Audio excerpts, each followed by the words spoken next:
I used to be a brand manager, and when I ran a business, I ran one of my first businesses was Advil. I was actually just talking to one of my former bosses on the phone, which prompted this, and we were talking about this exact thing. But in the hierarchy of brands, typically when a brand manager, marketing director, CMO is thinking about what he or she has to do throughout the course of the day, they have a number of different agency partners that they work with. And I just listed a few up here on the screen. And I listed them in order of size, meaning size from a standpoint of who do you rely on more and who do you think about most frequently. And this is my experience. Some people may have different experiences, but certainly when I was in the position, I thought way more about my ad agency, the one who's developing my creative, a lot about them. I talked to them every single day because they're developing the creative, and also it was more fun to be involved in that, and it was also more high profile, so that's why I spent more time there.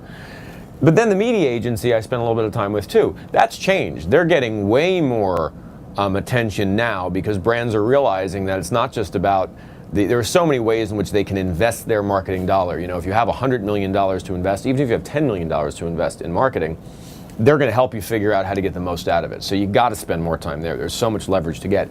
And then there's a PR agency, and I don't make this small for any other reason than in the realm of brand, this is how I used to think about it.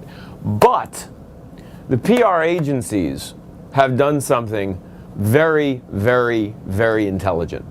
And in many instances, they've kind of reversed it. And I'm talking about how PR agencies in the country have seen a little bit ahead, and they have made it their point to own social media.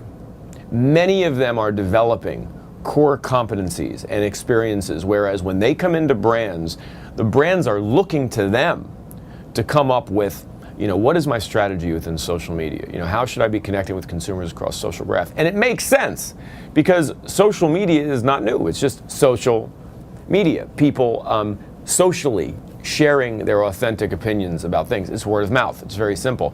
It's word of mouth that in the past year, due to technology, certain tools and the proliferation of those tools, the acceptance of those tools, really in the past year, meaning in a very popular mainstream culture in the past year, but it's been around easily since 2003. But now it's an option for marketers because now it's scalable. Now those thoughts that were once verbal are now digitized and can be shared at a scale never before seen. That's why the PR agencies they deserve this space, and they're stepping into it, and they're doing a phenomenal job. And today we got a chance to talk to the man who's really been leading this for for the largest independent PR agency in the world. So I think you're going to get a lot from it. Enjoy.